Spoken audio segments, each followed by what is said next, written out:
as a 23 years old, 67 kg, 155 centimeter young girl. Morning routine. Ciao.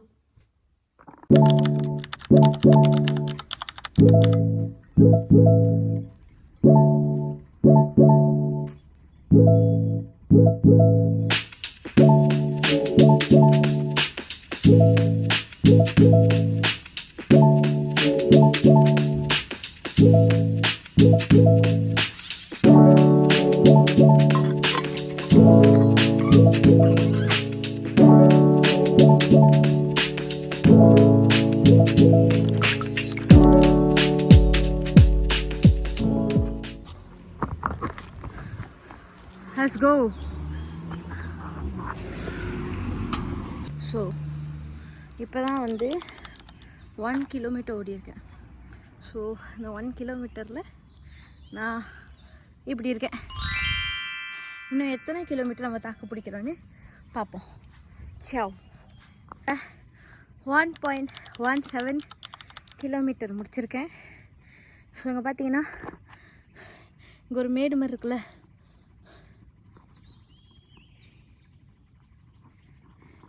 So இந்த மேடு தான் actually வந்து ஓடுறதுக்கு. ஏறுறப்போ ஓடணும், இறங்குறப்ப நடங்க, பட் அப்படியே நிற்காதீங்க. ஸோ இப்போ வந்து நான் உங்கள்கிட்ட ஷோ பண்ணுறேன் எந்த இடம் இப்போ வந்து நான் ஓட போகிறேன் அப்படின்னு. ஸோ அது மேபி ஒரு 3 ரவுண்ட் இல்லை ஒரு 2 ரவுண்ட் அடித்தேன்னா 3 கிலோமீட்டர்ஸ் ஓடியிருப்பேன். சாவ். ஹாய் காய்ஸ், அங்கே பார்த்தீங்கன்னா அந்த இடம் இருக்குல்ல கட்டசியில், அதுலேருந்து இது வந்து பெரிய வட்டம் ஆக்சுவலி. ஸோ அங்கே வந்து இப்படியே நம்ம சுற்றணும் ஒரு 3 ரவுண்ட் சுற்றினாலும் நினைக்கிற ஒரு 3 கிலோமீட்டர் வந்துடும். ஸோ பண்ணிட்டு உங்கள்கிட்ட சொல்கிறேன். நம்மளுக்கு நடக்க கொஞ்சம் கஷ்டமாக இருக்குது, ரொம்ப மூச்சு வாங்குது அப்படின்னு நினச்சிங்கன்னா நீங்கள் வந்து இந்த மாதிரி வாக்கிங் போகலாம். ஸோ மேக் ஷுர் வாக்கிங் போகும்போது நல்லா ப்ரீத் இன் ப்ரீத் அவுட் பண்ணி உங்களை நீங்கள் வந்து ரீஸ்டார்ட் பண்ணிக்கோங்க அடுத்த ஜாப்க்கு. ஒரு இன்டர்வல் பிரேக்காக உங்கள் கிட்ட தான் நான் ஒன்று காட்டணும்னு நினைக்கிறேன். வெயிட் பண்ணி காட்டுறேன். இங்கே பார்த்தீங்களா எவ்வளோ அழகாக இருக்குல்ல. ஸோ இது ஆக்சுவலி ஒரு குட்டை மாதிரின்னு சொல்லலாம். யூ கேன் சி தெரியுதா. ஸோ இப்போ நம்ம வந்து அந்த இடத்துல இருந்தப்போ சொன்னேன், இப்போ இறங்கி இவ்வளோ தூரம் வந்தாச்சு. இப்போ வந்து 1வது ரவுண்ட் முடிக்க போகிறோம். 2 ரவுண்ட் முடிச்சாச்சு. இன்னும் ஒரு ரவுண்ட் இருக்குது. ஸோ முடிச்சுட்டு சொல்கிறேன். இட்ஸ் ரியலி டஃப்ங்க. ஒரு 5 இயர்ஸ்க்கு அப்புறம் ஜாகிங் போகிறது. Better be at home, but physique கிடைக்கணும்னா போய் தான் ஆகணும். 3rd ரவுண்ட் முடிக்க போகிறேன். இன்னும் கொஞ்சம் தான் இருக்குது. பட் 3rd ரவுண்ட் வந்து நான் ஆஃப் வேலி நான் பாதியிலேருந்து நடக்க ஆரம்பிச்சிட்டேன். என்னால் சத்தியமாக முடியல. ஸோ முடிக்க போகிறேன். So half run half walk அந்த மாதிரி தான் நடந்திருக்கு. ஓகே, சக்ஸஸ்ஃபுல்லி பார்த்தீங்கன்னா 3023 ஸ்டெப்ஸ். வெயிட் பண்ணுங்கள். 2.2 கிலோமீட்டர் 250 கலோரிஸ் நம்ம வந்து பர்ன் பண்ணியிருக்கோம். என்ன கேட்டால் ஃபர்ஸ்ட் டே ஆஃப்டர் 5 இயர்ஸ் இது ரொம்ப பெருசுன்னு தான் சொல்லுவேன். 2.2 கிலோமீட்டர் ஓடி இருக்கேன்னு.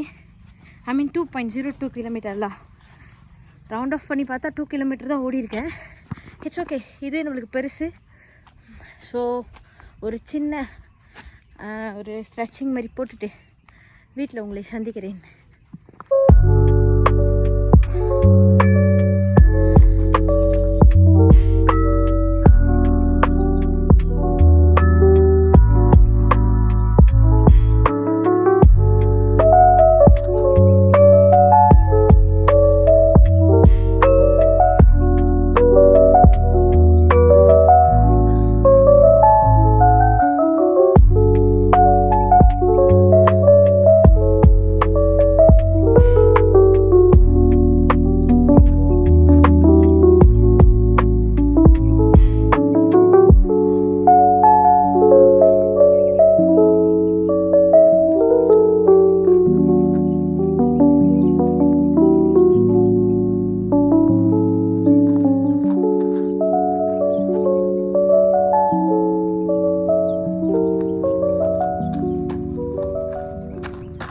கைஸ் வெற்றிகரமாக வீட்டுக்கு வந்தாச்சு.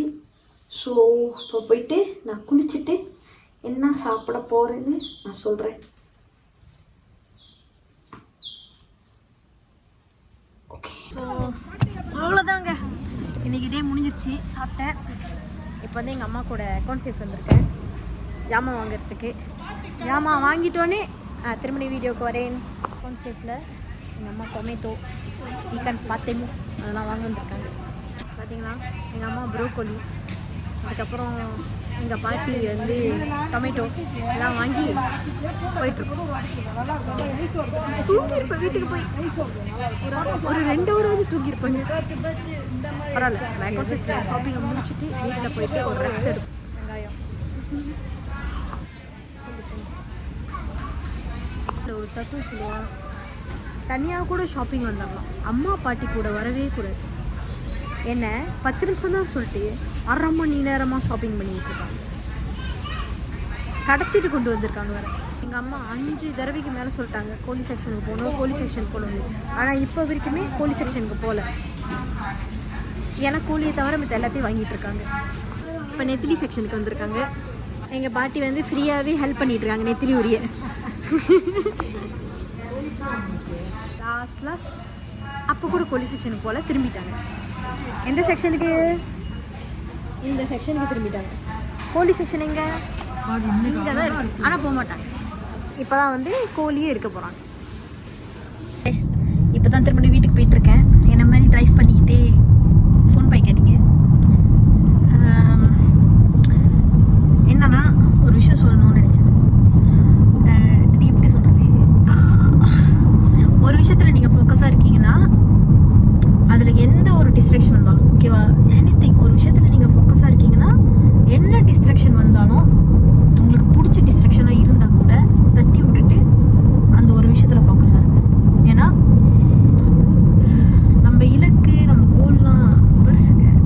அது யார்கிட்ட நம்ம சொன்னால் கூட என்ன பைத்தியம் மாதிரி சொல்லுது, இதெல்லாம் செய்ய முடியுமா அப்படின்னு சொல்கிற மாதிரி நிறைய பெரிய பெரிய ட்ரீம்ஸ் நம்மளுக்கு இருக்குது. ஸோ அலர்ட்டாக இருங்க, ட்ரீம்ஸை தேடி ஓடுங்க. ஏன்னா யாருமே நம்மளுக்காக உழைக்க மாட்டாங்க. நம்மளுக்கு உழைக்கணும், நம்மளை ஏற்றணும், நம்மளை பார்த்துக்கிட்டா தான் எல்லா விஷயமும் நடக்கும். இப்போ வந்து நான் அந்த ட்ராக்டரை பூத்துங்க ஓகே பண்ணியாச்சு. ஓகே, இன்னொரு விஷயம் என்னென்னா, உங்களுக்கு பிடிச்சமான விஷயம் நிறையா விஷயம் இந்த உலகத்தில் இருக்குது. நம்மளுக்கு பிடிச்சமான நிறையா விஷயம் உலகத்தில் இன்னும் செய்யறதுக்கு இருக்குது. ஒன்று எடுத்து செய்யுங்க. எல்லாத்துக்குமே காசு தேவைப்படணும் இல்லைங்க. சில விஷயத்துக்குலாம் வந்து டைம் தான் தேவைப்படும். டைம் ஒதுக்கி உங்களுக்கான விஷயத்த நீங்கள் செய்ய ஆரம்பிங்க. அப்புறம் பாருங்கள், உங்கள் லைஃப் வந்து அவ்வளோ அழகாக இருக்குங்க. நான் நினைப்பேன், நான் வந்து குணம் போகணும், மலை ஏறணும், ஸ்விம்மிங் போகணும், டைம் பற்ற மாட்டேங்குது, காசு இருக்க மாட்டேங்குது அப்படின்னு. பட் அப்போ தான் ரியலைஸ் பண்ணேன், டைமாக நம்மளுக்கு இருக்குது. நம்மளோட என்ன சொல்லுவாங்க, மூட்ஸ், அந்த மூட்ஸ் ஒத்துழைக்க மாட்டேங்குது. சில டைம் நம்மளுக்கு பண்ணாட்டாக இருக்கும், டயர்டாக இருக்கும், தூங்கணும் அப்படின்னு நினைப்போம். ஸோ நம்ம போக மாட்டோம். அதை ஒரு உதச்சிட்டு உங்களுக்கு பிடிச்சமான விஷயத்த அந்த நாளில் செய்யுங்க. அதுக்கு அங்கிட்டு உங்கள் நாள் எவ்வளோ அழகாக இருக்குன்னு பாருங்கள். ஓன் எக்ஸ்பீரியன்ஸில் சொல்கிறேன், அவ்வளோ அழகாக இருக்கும். ஸோ இன்னைக்கு காலையிலேருந்து என்னோட மார்னிங் ரொட்டீனை பார்த்துட்டு, ரொம்ப டேமேஜான மார்னிங் ரொட்டீன் தான், இட்ஸ் ஓகே. எல்லாத்துக்கும் ரொம்ப நன்றி. அடுத்த